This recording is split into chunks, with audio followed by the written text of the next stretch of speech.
Welcome to Reality After Show. We're talking Destination X USA Season 1, the grand finale. And we're here with my man, third place. Biggie Smalls is the illest. Biggie Smalls is the illest. Unfortunately, third place is not very ill, but it is what it is. That's life, baby. You live and you learn.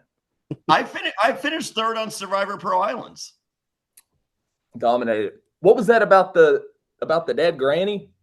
I still haven't watched that season yet. I still got to watch that. All I know is dead granny has been thrown around, so I got to go back and watch that season. Rick has been compared to me. Yeah, I'm sure. Oh, it's so funny. I can see the resemblance. Does that answer a lot of questions? Yes. Yes. 100%. I too am a bird watcher, a potential Canadian CIA operative, professional runner. I opened up a restaurant. I actually did a franchise. It's IHOP. You won. It was just to make a fake alliance. Congrats. Unbelievable, man. Unbelievable. It's crazy, man. After I got off the show, I had no clue. You know, I had no idea. I get off the show and I was like, dude, you have got to be shitting me. Like, couldn't believe it. Truly couldn't believe it. It was wild, man. Oh, it's wild. So, Biggie, I don't know if you follow our podcast at Reality. Oh, I do, brother. I watch them all, man. Y'all do a great job. Well, I felt on paper the most satisfying ending for the American viewer, the simple man, is a Biggie win. Common folk. The common folk. It's a Biggie win. That is the most satisfying. And I was a Rick fan. Do not get me wrong. And I was like, I feel that America could live with a Rick win is just like, well, I mean, hey, he was the smartest guy out there. And they had no, I was like, however, the most satisfying ending for, is just like, well, gosh darn shucks. Shit never fucking comes out for Biggie. And way to hold form. I know, man. I know. Brother, you and me both, man. I just but I get what you're saying, especially because, I mean, I'd never left the U.S. in my life. Yep. Literally, I had basically a 2-month notice that I was going to be going on the show. And, like, before that, the only thing I knew was that Italy looked like a boot. Like, that was it. Like, I knew nothing about Europe. Italy is European Florida. Yeah, exactly. 100%. That's pretty much it. Like, that was the extent of my knowledge. So I studied my ass off, man. Like, I bought college geography courses. I did GeoGuessr. I watched the Belgian vert. Like, I did as much as possible because I knew had I gone on this show and I was the first one gone, my friends and family would never let me hear the end of it. So I was like, I'm not going to make an ass out of myself. And with this game, it's different too. I mean, it's not a voting-based game. So at the end of the day, it's like your fate's kind of in your hands if you know where you are, So, but yeah, man, God, I wanted it bad, man. I wanted it bad. I felt like I put myself in a good position up until the very end. And, at the end of the day, it is what it is. Yeah. So you say you did the prep. I admire that so much. I had never seen Survivor before I was cast, and they're like, "Hey, you're going to be on," and I basically had that similar time crunch. So I went on eBay. I ordered every episode of Survivor, every early show interview in which they explain how they felt they were voted out. And these are all on VHS. This is 2003. I go down to Catalina. I became skin diver certified, and I told the guy, I was just like, hey, like, while I'm skin diving, if I happen to run across or what, so because you're not allowed to, they scare you, like you're not allowed to say what you're doing and all that. So I kind of hinted that I'm doing Survivor without saying I'm doing Survivor. Yeah. So I learned how to use the Hawaiian sling. I was doing running canyon twice a day. Like, I'm doing all this stuff because in my mind, I was 30 years old. I'm just like, I have one chance in my entire life to win this kind of money. I'm doing every like work. I was just like, sorry, work, we're done. I need this time to and then for you to say that you did I did the show House of Villains. It's on Peacock. Oh, yeah. And season 1, the town car comes to pick me up. And he's like, are you guys doing like a reunion show? I'm like, yeah. I was like, are you picking everyone up? He's like, yeah. I was like, you got the list? Are they all making it? He's like, yeah. So he hands me the list. And so we have 3 days before we start. I'm watching every YouTube video about every one of these assholes. I love it, man. Fast forward to Jax Taylor, who gets on the show and his manager goes, hey, you need to watch a season of Survivor and a season of Big Brother to figure out how to do this shit because your show ain't like this. And he was like, no, I'm good. He was like, all right, watch one episode of each. No, I'm good. He gets there. He's like, I should have fucking listened to my manager. I'm like, no, dude. Oh, shit. Yeah. So, but that's so, I mean, because $250,000 changes your life, Biggie. Yeah. I mean, 100%. I mean, especially for me, I'm a full-time content creator now, and have been for 2 years. I have one employee, and yeah, man. I mean, it's a grind, and just like, look, there's way harder jobs out there. I'm not saying my job's hard. That's not what I'm here to say. But I am saying I am self-employed. That could go a million different ways for me. So, but I mean, outside of just that. I mean, I'm a damn competitor. Like, I've always been a competitor. Anything I do, if I'm going to do it, I'm going to give it 100% and I'm going to try to win. And so I knew that in order to put myself in the best position to win, I needed to study my ass off, learn as much as I could about Europe, and then just try to play the social game as best as I could, and I think I did that. Yeah, honestly, for what you did to get on this show and then how much you learned while being on the, right leading up to the show, it's very impressive because you were absolutely killing it on the show from what we got to see. Like you and Rick, like were right there. I say you, Rick, and Mac were the three most competitive ones all season when it came to knowledge of Europe. So it's very impressive. Now, Rick ultimately did, put the dagger in your heart, essentially. What is your relationship with Rick now? And do you have any hard feelings towards him for how everything played out? Hadn't really talked to him much, to be honest. I mean, he's up in Canada. I'm down here in Chattanooga. It is what it is, man. I mean, it's a damn game. It's a game. Other people are willing to do things. And I get that, man. I mean, it's a game. It did hurt in the moment for sure. And it still hurts for sure, just because, I think with him especially, he was everyone else on the bus outside of Shane. I had a little bit of distrust with just about everybody else on the bus, except for Shane and Rick. I mean, my blinders were on. After Josh went in on his ass after episode 1, nobody would talk to Rick. And I was like, dude, I feel bad for this dude. I don't know if it was like empathy. I don't know. But I felt bad for him. And so like I was the only one who would talk to him. And so I got very close with him. I mean, outside of Shane and Mac, he was who I talked to and was closest with. And God, man, everybody tried to tell me. Shane tried to tell. Everybody tried to tell me, dude, you're conspiring. No, they're whispering. No, y'all just don't get it. Y'all don't get it. I'm telling you, he's a good man.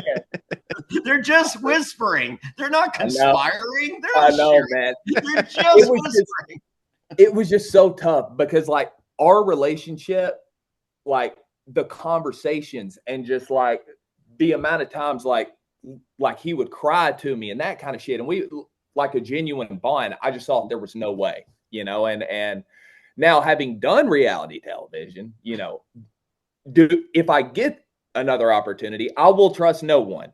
The only person I'm trusting is my damn self because that's what bit me in the ass, but it is what it is, man. It's a damn game. Yeah. And it was a blast doing it. I know that. All right, so talking the final challenge real quick, Bobby has a follow-up question. So first, your last decision to reset yourself, I felt was 1,000% was the best move. That was the Vegas bet. Yeah, and then the bell rings, boom. But do you stand by that? That was the best bet, and you did what you felt you should have. Yeah, 100%. Because I mean, look, if I do move up and there is another question, I'm toast. I don't even force a sudden death because, like, if both of them get that correct, I'm toast. I'm out of it. My only goal after I realized that both of them in that challenge initially were going to be against me the whole time, that was I had to completely switch my game plan and be like, my only chance here is to force a sudden death and bring Peter to the back with me. Yep. Like that's the only chance I got. So that's what I did. And, I mean, even the fact that I was able to force a sudden death, I just knew it was like the Destination X gods were talking to me. They were like, you put yourself in this position. Now, all you got to do, brother, just get over one more damn hump, one more hump and you got it. And you biggied it. And then I damn biggied it, brother. One damn island. All the Romans had to do was cut just a couple more canals, just parcel off 2 more pieces of land. And I got a chance at 250. That's a butterfly effect. What are you going to do? It is what it is. Yeah. All right. My last question, then Bobby's follow up. We'll end us here. Jeffrey says you have a minute to say your goodbyes, and you look a little crestfallen and like you're going. Did you break a chair and tell them to go fuck themselves, or because we don't get a goodbye? No.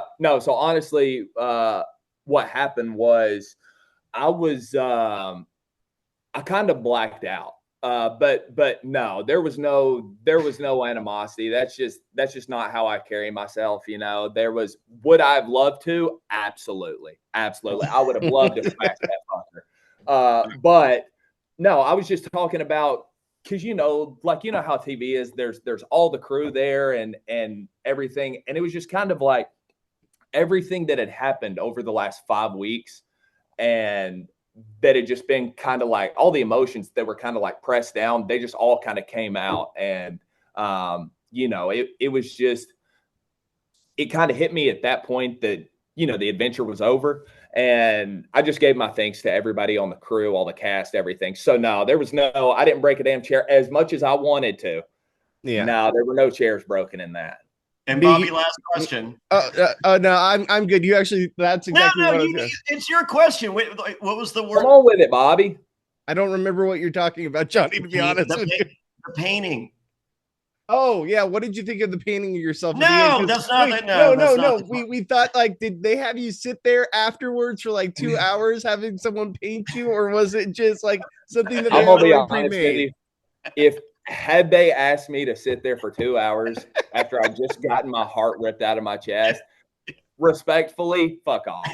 Yeah, that's what we figured. That's what we felt that would have been the worst part. All right, 100%, 100%. But no, I'll tell you what I did do.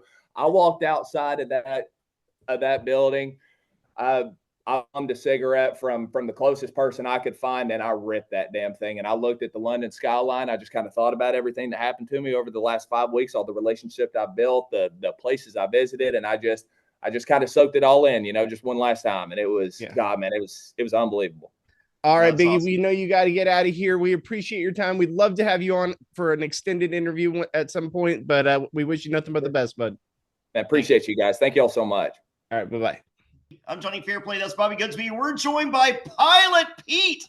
What's up, Pilot Pete? Oh, man. Crazy morning waking up today after the finale. Wish it could have ended a little bit different, but man, what an incredible experience. So very grateful for it. So I don't watch a lot of reality television. I'm not familiar with your work. So do they call you Pilot Pete because you work at Pilot Gas Station? No, that is actually, it's funny. I don't know if many people know this. That all goes back to my brother. I remember getting Instagram back in the day when it first came out. I had no idea what my username would be, and my brother had been on it before. He goes, "Hey, what about Pilot Pete?" And so made that on Instagram, and then I guess it just kind of followed me to today. Wow, there you go. Also, speaking of the finale, always a bridesmaid, never a groom. Is that too soon? Ouch. Ouch. So let me just twist that a little bit more. Thank you. No. Pilot Pete, I am a big fan of yours. Going back, I did House of Villains with Corinne from The Bachelor, so I know I know the Bachelor stuff. Yeah. I shockingly, I have no idea why I haven't been on Traders yet. But several of my friends, Trishelle and others, they love you, say nothing but the greatest things in the world about you. And I'm a traitorous kind of guy. But as far as the leader of the faithfuls go, you are about the easiest guy on the planet to ever root for. You are incredible, Pilot Pete. Oh, that's very kind. I appreciate that. Yeah, I don't know. It's just kind of been the trajectory I've taken. Felt like it's been, it's helped me. It's been, it's got me pretty far in both experiences. I think it'd be tough to honestly be a trader, speaking of that show and just having to like turn on people. I've been lucky to be in the situations I have been to work with people and put trust into them and give them my trust. And yeah, it's just worked out well for me. Do you feel that you brought a little bit of traders into Destination X? Because I feel like the secret alliance with Rick is more of a traitorous type thing than of course than a bachelor thing and then a faithful thing. Yeah, it's for sure. I think, that was obviously my first experience doing a gaming type show, which I just never knew I would fall in love with as much as I did. So I'm so happy I had that opportunity. Yeah. But once I did it, I was like, wow, I love this gaming aspect. And seeing in that show how beneficial it was to work in a group, work in numbers. Yes, that show is different where you could actually win as a group. And this one, it was a one winner type show. I still saw a lot of value to be able to get to the end. Also, when, the nature of this show, you're not winning a challenge, you're not getting any information. So you really have no choice but to team up with some people to just strengthen your chances, and because you're not going to win every challenge. So really saw the worth in that, and I think that definitely came from Traders. What enticed you to go on to this show? Because we have seen you on Traders, we've seen you on The Bachelor, you've been on, different reality shows. What was the draw for you to come and do Destination X? Man, I got it pitched to me probably about a week before left for filming, and had no idea this was even coming. Same with Josh. Was it the same? Okay, yeah.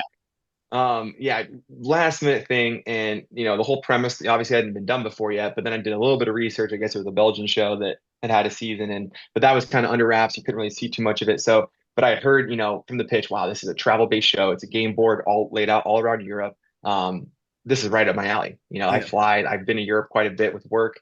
If there was a show that I could win, and you combine that with kind of just strategic gameplay and that kind of style, I think I have a really good chance at this. So, said yes. It was an immediate yes, and so happy I said yes. Would you be shocked to hear that Mac found all the episodes of the Belgian version of Destination X? Not at all. I legitimately thought Mac would have won that game if wasn't able to take her out in that moment. She by far, I think, was just the biggest threat. Was so intelligent. Had traveled so much. Had done so much solo backpacking through Europe and living there. So she was a force to be reckoned with for sure. So we saw the first 6 episodes of Destination X appear to be one show, and then season 7, it's kind of a format change in which it was almost kind of like Traders, and then they were going back and forth. I felt in like starting with episode 7 with the more traitorous version of the game, and you and Rick exploiting your alliance with Big E to go against Allie and Shane. We saw it was more, it doesn't matter how smart you are as an individual, you do need others in this game. It's an individual winner, but so is Survivor, and Survivor is based upon the foundation of alliances. Do you think if the show had been more like episode 1 is like episode 1, but episode 2 is like episode 7, and then episode 3 is like it's supposed to be, and if they switch back and forth from that you need other people type format, that maybe Mac plays a different game and she is socially playing the game just as much as she's playing the other side of the game, and she's there. Totally. I think if I'm pretty sure that was Mac's first gaming experience. I think, if she would have seen that earlier on, I think she would have switched up her gameplay a little bit. Maybe, without a little bit. Did you notice episode 7 kind of changed formats? Like, when you're in Venice, it's the Michael Bay presentation. Like, we haven't talked about the buses in 3 episodes.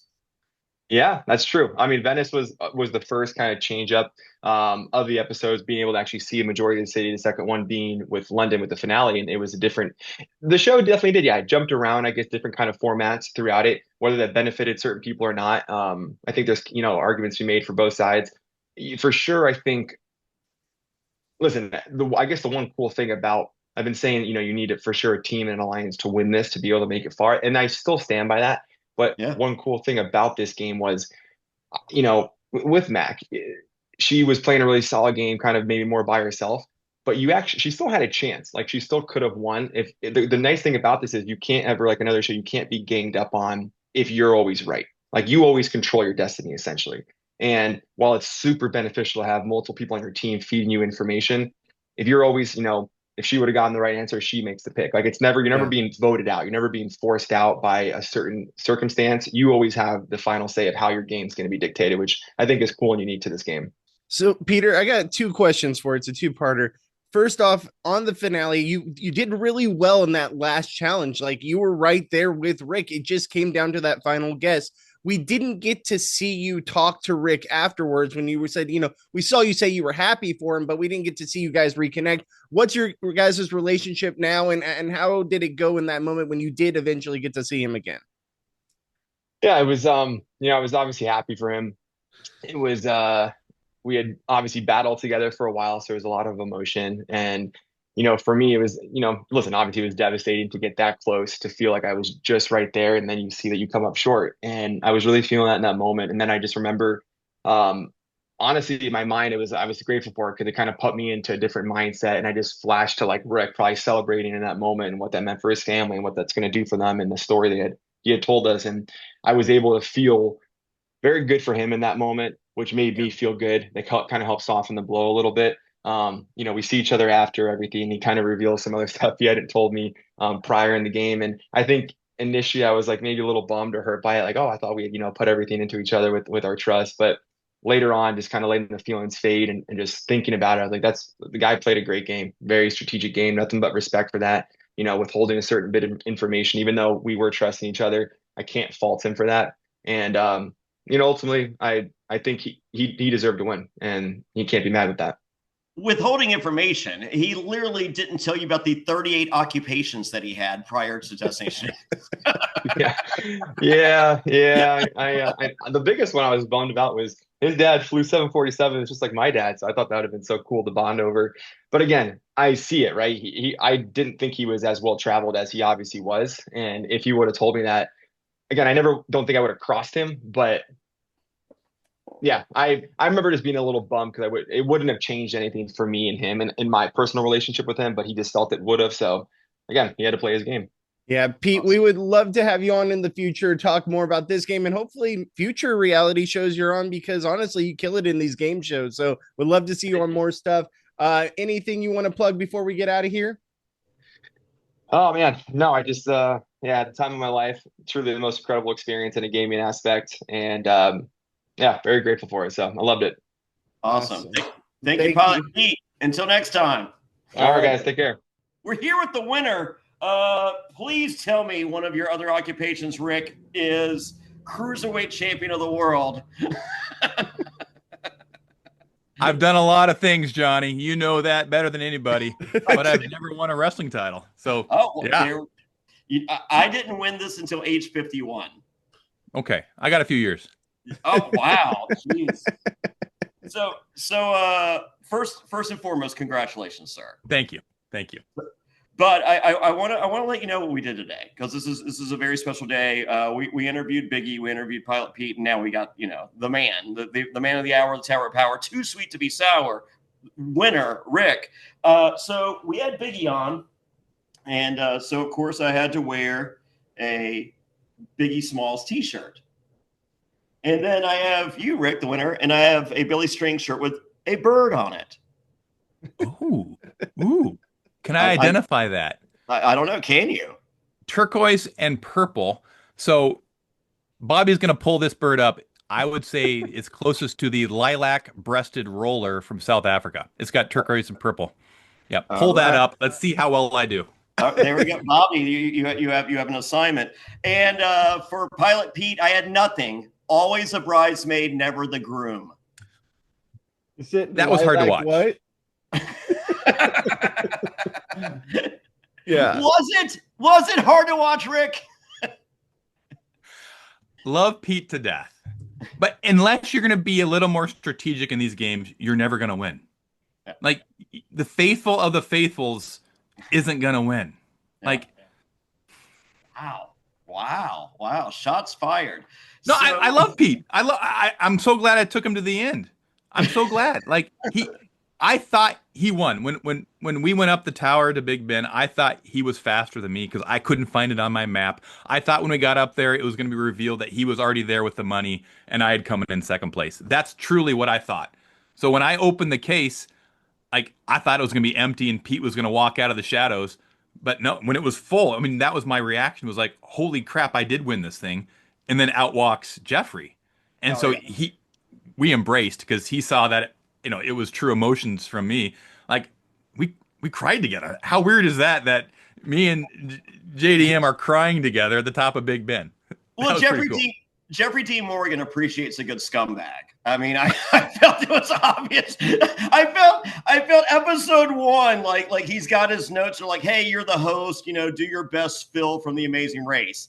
And he's like, yeah, fuck that. And so he comes up there and he was just like, hey, we're doing this show. Like, it's so just lackadaisical. And then we see the chicanery from Mac, and he's just like, oh yeah, she just did some shady shit. How cool is that, guys? Yeah. He didn't want the goody two shoes game. He didn't want us all sharing clues and kumbaya. He wanted some dirty mess. Yeah. Hated it. So like when we all tied, like in Salzburg, he's like, stop sharing the freaking clues. And like, we're getting rid of Mac. Like, sorry, that's the casualty. I don't even know if that was a note from production. Like, I think Jeffrey D. Morgan is like, I don't like this. He ratcheted it up. Like, you saw none of us got Venice right. Like, so all right. So, by the way, I pulled up the bird, but I can't share on here because it's not letting me. But you nailed it, and I'll put it in post production, so we will have the audience be able to see. There we go. It'll be in post. All right. You won because of Big Ben, Rick, and but I mean, I don't even understand why you needed the other clues, because the answer was there the entire time. There's no place like home. There's no place like home. Geneva. Like, their clues are right in front of us the whole time. I mean, as smart as you profess to be, and your 49 occupations that you've had prior to this, you're kind of an idiot. I am. Thank you for pointing that out. Okay, thank you. Johnny. And me and Bobby apparently are idiots too. Yeah, we're the biggest idiots. The first clue was this postcard of the Queen. Yeah. How many places in London could this be a clue for? All of them? Like, come on. Imagine if you would have got the other two ones wrong, like, and all you had was just the picture of the Queen. And they wouldn't tell us which was a right clue and which was a red herring. So we're also looking at our clues going, are these real or are they wrong? Yeah. So, so Elizabeth Tower, that locked it in for me on Big Ben. Yeah, but you saw that on your Google map. I didn't see that when I was zooming in on Big Ben. See, we didn't know that. Okay. Yeah. No. So no, we didn't see that. Like, I had no idea Elizabeth Tower. Zero clue. Once again, if I had seen Elizabeth Tower, I'm just like, dude, can I double down? Can we play for 500,000? That's right. How. Yeah. Yeah. When's Mr. Beast going to double the prize money? I'm waiting for that. I think you're on his radar.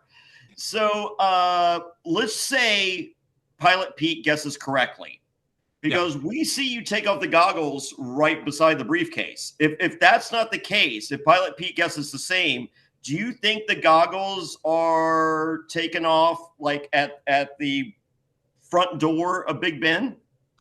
No, I think it was going to be based on time. Had we both chosen the same one? And well, Pilot Pete left his car in the rain to pick up clues, whereas you nonchalantly rolled down your window, Rick. Yeah, we were wondering what that was about. The concierge service for the older gentlemen. Why run with these youngins if you can just roll down your window and say, no, please bring the clues to me? Well, we saw your running ability. You could keep up with any of them. Thank you. I freaking ran for those horseshoes in the yodeling challenge. I showed them that I can hustle. Yes, we would have asked Janae about it, but she didn't do the interview. Can we just have a moment of silence? Like, I feel awful about what's happening to Janae right now in social media. Her and Kenny's breakup is public. I just want to say, Janae, you've got my heart. I'm rooting for you. You've got this. You're strong. And go for it. Wow. I'm Team Kenny. So that's awkward. Well, Janae was in my alliance. So, yes. Yeah. Well, don't ask Biggie. He still has no clue. So Rick, let's play conspiracy theory here. Wait, is Shane in the room? Yeah. So, oh no. Oh, hold on one second. I'll be. Okay. Well, while Johnny does that, I just want to ask you. So, what made you want to join this show? Like, what was the biggest draw to you? Was it the fact that you felt like you had this kind of knowledge about European landscapes, or just this, all these different jobs you've had that yes, obviously we talk about on the podcast, and we always bring up how Rick has this job. Well, what's going to be on next week's episode? What was the draw for you to join Destination X? It's like the movie Slumdog Millionaire. Everything in my life had built up to this game. Like it was literally built for me. Yeah. Like I told people in my interview, don't put me on the show. It's not going to be fair. I'm going to crush it. I know a lot about geography. I know all about trivia. I've been around the world. Don't put me on this show. I'm going to win. So I'd love to put that mash up now with me saying it now. I won, guys. You shouldn't have done it. You shouldn't have put me on the show. But anything with travel, anything with trivia, I'm your guy. So you're telling us the clues were there the whole time, that you had all this stuff add up in your life to win the show. See, it was there all along, Johnny. What were we thinking? It was there. So Rick, if you go directly to Big Ben on episode 1, is there a guy sitting there with a briefcase? Right. Like, could I have just hitchhiked from Rome straight to London and just picked up the suitcase? That's a good question.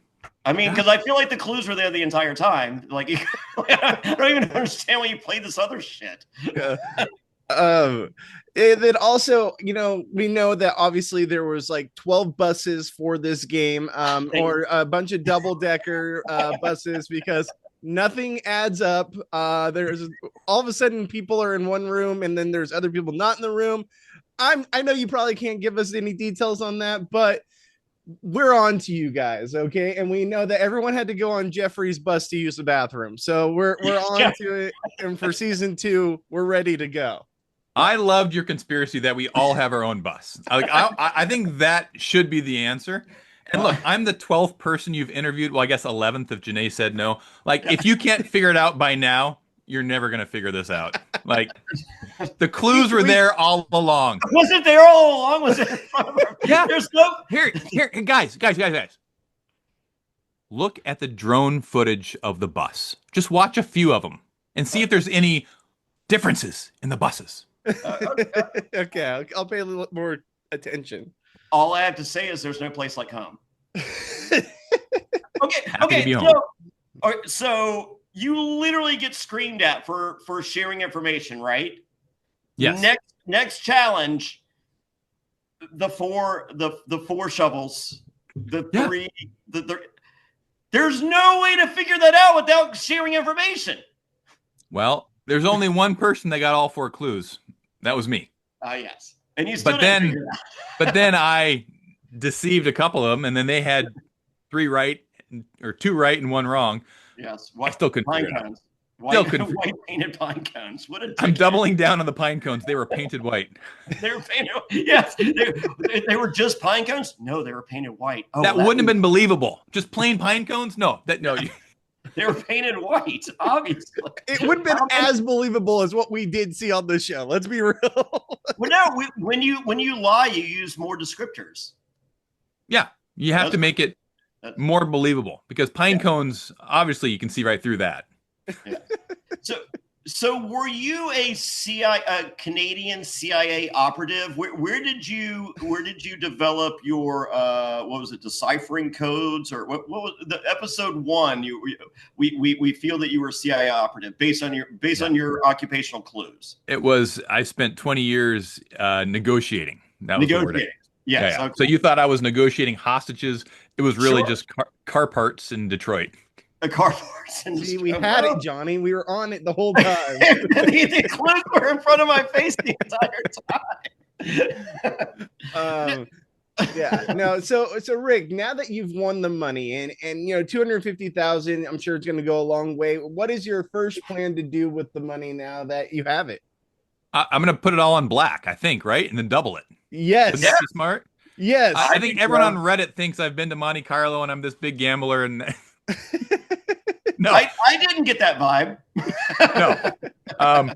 I am a family man. So all that stuff I talk about my family, that is true. That's who I am. So my wife and I, we both have these, relatively young businesses. My birding business, she just went through law school, so she's building a law practice. So we're going to be investing in those businesses. And it's true. We did lose our house. We sold it after COVID to pay off a lot of debt. We're going to hopefully get back into a house at some point. So those things.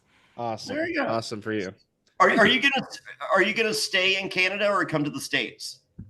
I watched your reaction video. You're like, you should be in Florida by now. Yeah. Yes. I'm going to let you and talk to my tax advisor, and we'll have a call after this. Well, is Canada just as bad as America? Oh, it's worse. No, it's worse. Oh. The taxes Then what are you higher. thinking? I thought you were smart. Should have been moved by now. When did you guys film? Like 3 years ago? It was last fall. When Allie liked men? Are you excited that even though Shane didn't win, he did find true love? She's 1 in a trillion. I really wanted someone to say, how many people are on the earth? I don't think there's ever been a trillion people ever. Well, I think she had threes on the brain because when the goggles come off, she first fell in love with Josh Martinez, yes. And then she fell in love with Jeffrey D. Morgan, and yes. then Shane was her third choice. Yeah. Well, or apparently not. No, not the fourth and final. I think she's happiest now. I saw her at the finale last night. Her and Mac, they're doing great. Yeah, good. So happy for them. Do you guys have a big finale shindig? Yeah, so our small town of 4,000 people here in Canada, we rented out the movie theater and had a watch party. They came up. We're filming their Under the Covers podcast later this afternoon. Oh, wow. And, yeah, nobody knew I won except Allie and Mac and my wife and the kids. So theater packed. It was so fun. My parents were there. They had no idea I won. I'd kept that from them. So it was a fun moment last night, being able to share that finally with all my friends and family that I won. I did the exact opposite. On Pearl Islands, I didn't tell anyone how I did. And so I'm final 3 and I get eliminated. It's at the live reunion show on CBS and I get eliminated and everyone's cheering. And my mom just has tears pouring down her face. I was like, ooh, I probably should have said something. Hey, Rick, we know you have to head out. We would love to have you on the podcast in the future, maybe do an extended interview and just talk about everything you got going on. We'd love to have you on. So Jonny will be in touch with you in the future. And anything you want to plug before we get out of here? Yeah, if you want to follow my birding journey, go on Instagram or YouTube, Birding with Rick. There we go. Who knew there was money in bird watching podcast? Bobby and I, we've been doing it wrong the whole time, Jonny. We feel like it was in front of our face the entire time. Like, well, the clues were there. Congratulations, Rick. You're an admirable winner and champion. I'm so proud of you. And until next time, sir. Thanks, Jonny. Thanks, Bobby. All right.